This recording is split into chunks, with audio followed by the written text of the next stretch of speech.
최고가 된다는 것은 무슨 의미일까? 우리의 삶에서 최고로 좋은 것, 최고의 대접을 받는 것. 많은 사람들이 너는 최고라고 엄지를 치켜 세우게 하는 이런 사람이 되는 것은 참으로 어려운 일이다. 어떤 분야에서건 최고의 자리에 오르고 최고라고 칭송받는 사람이 되기까지는 보이는 곳에서 보이지 않는 곳에서 눈물겨운 자기와의 싸움이 있었을 것이니 그래서 우리는 그들을 영웅이라고 부른다. 세상의 이곳저곳을 파헤치는 직업을 가진 사람들은 아름답고 행복하고 가슴 뛰는 장면들을 목격하기도 하지만 비참하고 더럽고 힘겨운 장면들을 더 많이 목격한다고 한다. 아마도 우리 인간의 삶은 어쩌면 행복한 시간보다는 눈물겨운 시간들을 더 많이 보내면서 삶을 이어가는지도 모르겠다.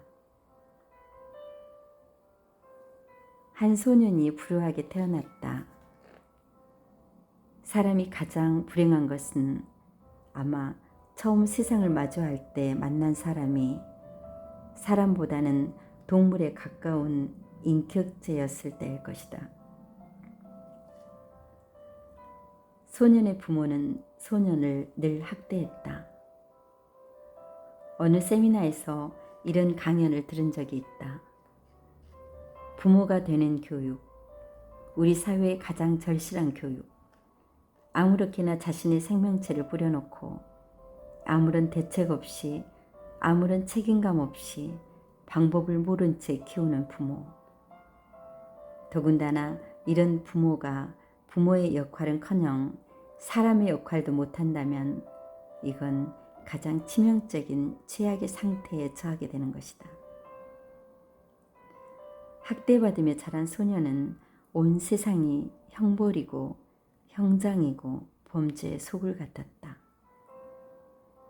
처절한 현실에서 잠시만 눈을 돌리면 거기에는 또 다른 나쁜 어른들만이 우글거리고 있어서 웃음이나 행복이나 평온과는 거리가 먼 생활을 겨우 지탱하며 살고 있었다.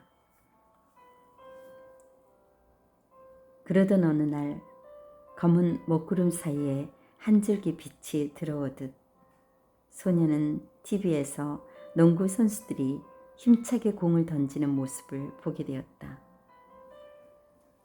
이후 소년은 힘차게 발돋움을 하며 날아오를 듯 공을 쥐고 덩크슛을 하는 한 선수를 가슴에 품게 된다.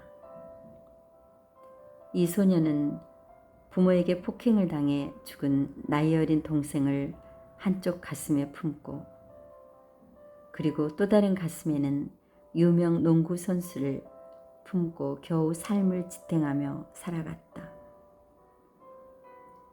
그런데 어느 날 기적 같은 일이 일어났다. 유명 농구팀에서 이 소년의 가슴 아픈 사연을 듣고 농구 시합이 열리는 구장에 이 소년을 초대한 것이다. 소년의 삶은 상상도 할 수 없었던 어마어마한 현실에 직면하게 되었다.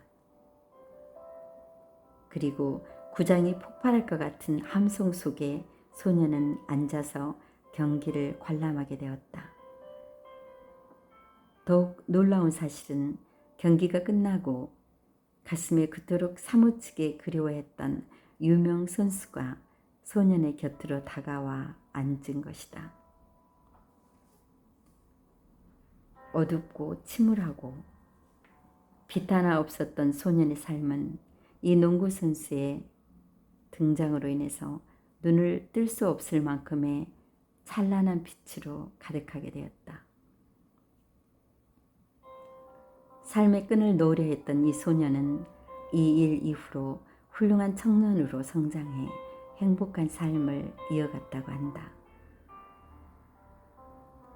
나는 누구인가? 나는 어떤 사람일까?